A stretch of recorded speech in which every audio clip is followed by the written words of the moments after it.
is really mantra shakti and yantra shakti is there, will it work? There is something called mantra shakti, means the power of repeated vibrant sankalpa. This is exactly the meaning of the word mantra shakti, repeated vibrant sankalpa. So if you are just sitting and repeating the idea without feeling excited about it, it won't be a vibrant sankalpa. Repeating it with excitement. That is why I tell people, even if you have the anger, enmity towards somebody, intensely pray to God, let him be destroyed. You might think, what is this Swamiji is telling this? No, really I tell you, after 4 or 5 times you repeat, that vibrancy, the excitement will go away. Excitement will go away. Don't go and attack him. See, the first priority is forgiving him completely, neither praying to God nor attacking. The second priority is pray to God. When you intensely pray, suddenly after 4 or 5 minutes or 4 or 5 times, the excitement to destroy somebody will go away, because your bio-memory does not have power to hold vengeance for a long time. By very nature, human beings are built for ahimsa. Your body is built for vegetarian food. Your mind is built for coexistence. That is why all joyful moments you want to share with people. Anything joyful, you want people around you. Even though you know after drinking with you, this fellow, tomorrow he will go and comment about you, criticize you. You just want some company. Human beings, body and mind is built for non-violence and coexistence. So if you just pray intensely, let him be destroyed, let him be destroyed, suddenly you will see your bio-memory is so beautiful, such a sweet bio-memory. See, by nature it is sweet. How much ever you try to abuse, it does not have the capacity to hold violence and negativity and vengeance for a more than certain time. It will just disappear. It will just disappear. So when the violence and vengeance automatically disappears from bio-memory, you will say, what is there, forget about it. You will not have that spicy feeling when you remember that fellow. So there is something called mantra shakti, intense, vibrant repetition of sankalpa is mantra shakti. Yantra shakti means that energy can be stored in copper through proper lines. There is yantra shakti. But usually, ordinary small guys who do all this, they will not be able to do big things through that mantra shakti and yantra shakti. Only an enlightened being will be able to play with that energy. The ordinary guys, if they sit and repeat for 10 days, 20 days, they may be able to move one thing, one benefit they will be able to give.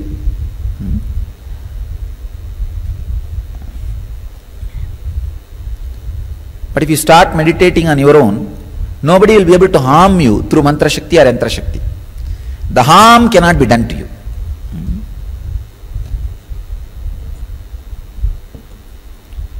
Kindly differentiate between duty and punya.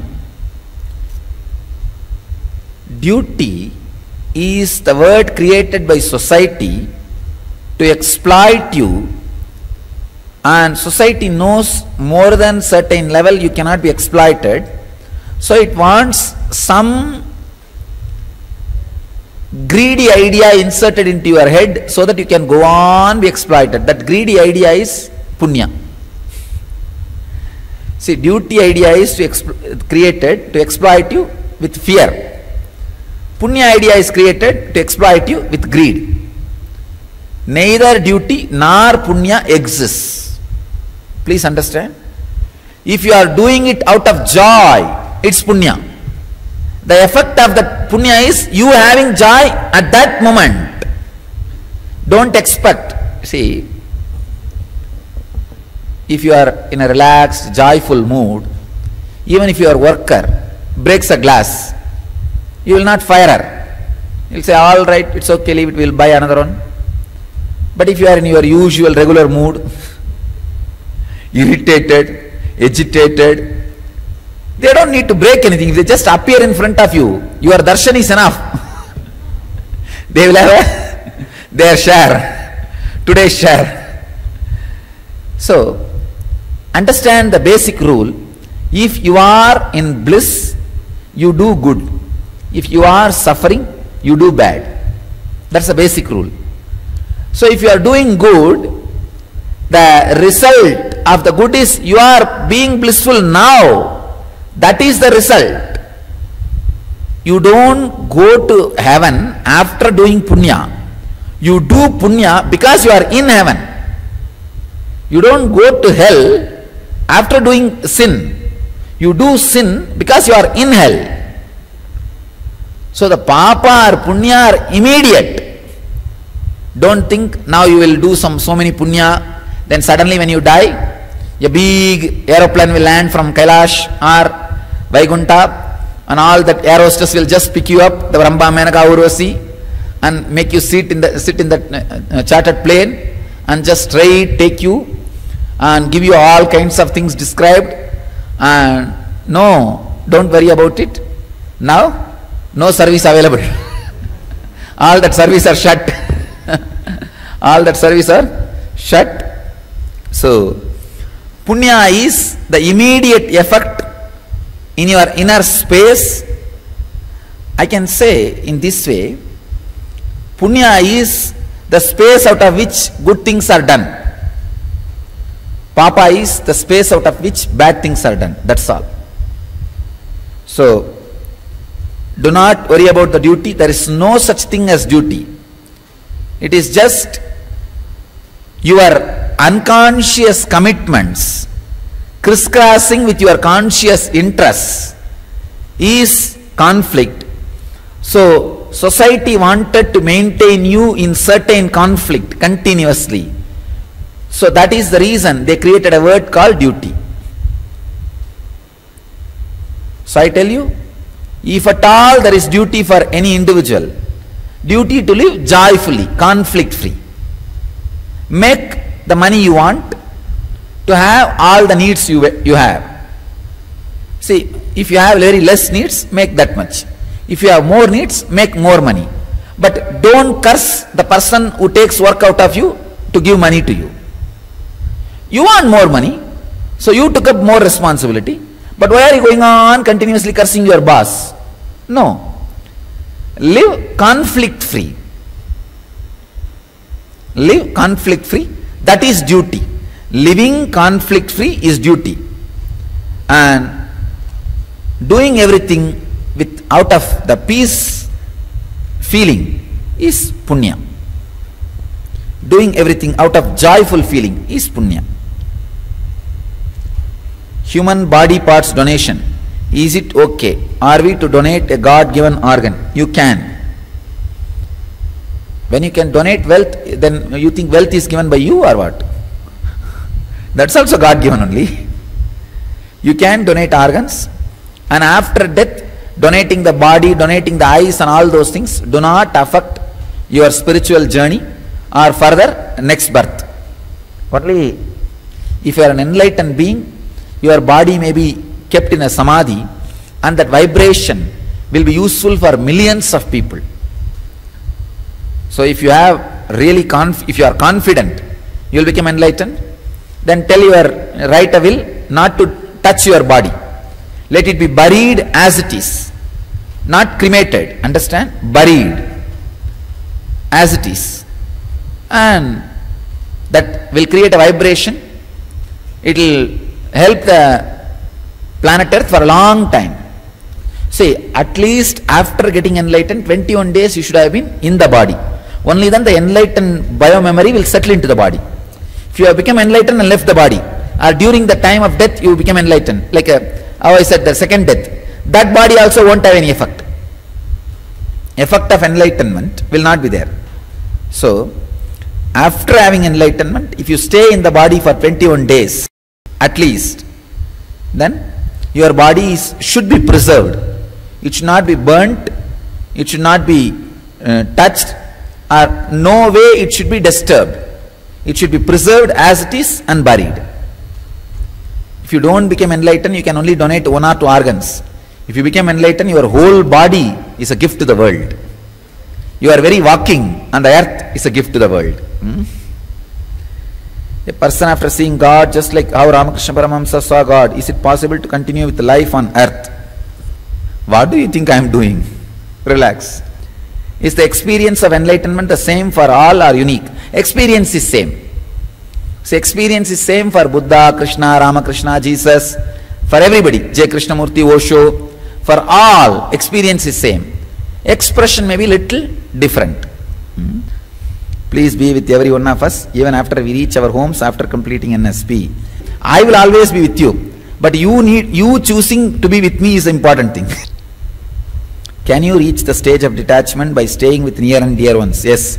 Yesterday what you did, just go through few more days in the house.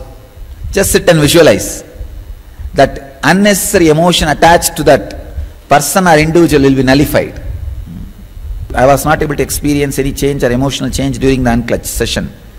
In all the stages of clinging to life. See, first when you start unclutching, there will be excitement. Then in few days, the excitement will go away. Then there will be like a dry period. At that time you need intensity to unclutch, continue. Then again you will have a breakthrough. I will see that today you have a breakthrough. Why pour milk on the deities and waste it? Instead we can give it to the poor people. See, all of you should know that milk poured on the Shivalinga does not get spoiled for 15 days. If you want to experiment, do one thing.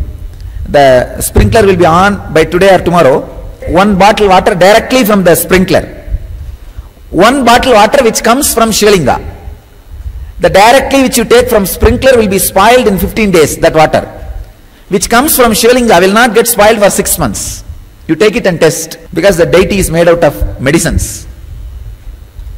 That Shivalinga is made out of medicines. That Vaideshwara Shivalinga is made out of medicines. Especially if you have skin disorders, it will completely heal you. Skin and Vayu related problems, means like a knee pain, back pain and muscle catch, anything related to Vayu and the skin will be completely healed. You had mentioned about emotional state, deep sleep state and then joy states. Is not joy state an emotion state? Why separate it? No, it is not emotion state. If it is just emotion, you can recreate. You are not able to recreate, you see. How much ever you try to recreate the joy with the same action, it's not happening, you see. If it is emotion, it should be recreatable. Because it is recreatable, even with any number of recreation, it is joy. Try to have as much as possible recreation, but joy itself is never recreated. That's why people feel frustrated.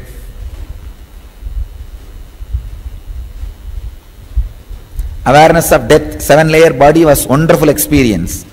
Please tell us at what stage instruction you took us to causal body and cosmic level. It's like a powerful process. I just put you through that process, that's all. Even if you resist after 4 or 5 instruction, your mind will not have a stability. You will see that just like an arrow, my words fall on you and opens up. It becomes reality. After 5 minutes of yesterday's process, even if you try to resist, no, I will not do what he says, nothing can be done, you have to do. Because your logic is put to rest and you are just dragged into the experience. But it's not like hypnotism, don't worry, it's not hypnotism. It is with your cooperation, done for your good, that's all. Try to reduce the food also. By the time you leave the ashram, you will become like ashramites, eating twice a day and sleeping only 4 hours and being alive whole day. What happens the consciousness soul when someone faints down? The soul, the consciousness goes to causal body, the 5th layer. We came to know about the opinion of Mahavira, Buddha and Krishna regarding food and marriage. Can we know the Swami's opinion regarding this? About food, as I said, once in 15 days, 1 day, sunrise to sunset, fast. That's one thing I can tell. Try to be vegetarian as much as possible. It will really be nice if you become completely vegetarian. And third thing, avoid completely all intoxicants. whether it is alcohol or cigarette, whatever intoxicants. These three is more than enough about food. And tomorrow when I say that I have 2 meals, I am preparing you for the meditation. If you are an intense seeker and enlightenment is the only goal for your life, then come down to the 2 meals per day. If you are not that intense and if enlightenment comes on the way, it's okay, great. Otherwise it's okay, what is the wrong? There is nothing. Then don't worry, have 3 meals and enjoy, have fun, no problem. About marriage, if you ask me, really I will tell you, at least in the modern, after studying millions of modern mind, marriage is a failure system. Somehow I have to tell you the truth. If you are already married, no other way, just be stable, have that stable family, that will be a constant reminder that you should get enlightened. It can be a very powerful reminder that you should get enlightened. And if you are not married, I think really I will advise you, if you ask me personally, I will tell, better avoid. Because the joy it adds and the suffering it adds is too improportionate. You understand? It's too much of, what to say, that gap. I saw in the modern mind, just because the abusive ideas about freedom, please understand, not right ideas, the abusive ideas about freedom is fed into the women's consciousness by the male, the marriage has become impossible. See, freedom means awakening your biomemory. But these men wanted to enslave women. So they put their idea of freedom into their head. That is why all feminist movement suffer with inferiority complex. All feminists I have seen. All feminist movements also, they suffer with inferiority complex. Because the idea of freedom which they carry is fed into their head by men. This fellow has taught them what he thinks as freedom. So whole day they are running behind him. Naturally he will be the winner. It's a cunning male chauvinistic mind. Even the idea of freedom he supplies. You understand? So women measure their progress, their growth, their success, their freedom, everything with the scale given by the men. Poor fellows, they are caught in that rut. Because of that, the marriage has become a failure concept. It is suicide by men. Because these guys really thought they can kill women. So they fed their concept of aggression as freedom into their head. Women are actually more free, where, at least in Indian tradition, were more free, more clear, more straight, more intelligent. The men every evening will come back from their business and tell everything from women and ask their intuition and guidance. That's the way their family was. Now unfortunately, this fellow has taught the idea of freedom to her and his idea of freedom. So now both are in mess. So when both are in mess, the marriage becomes big mess. So if you ask me, if you are already married, all right, don't do one more mistake. Be in the stable family. Try to educate the other person's spouse with spiritual ideas.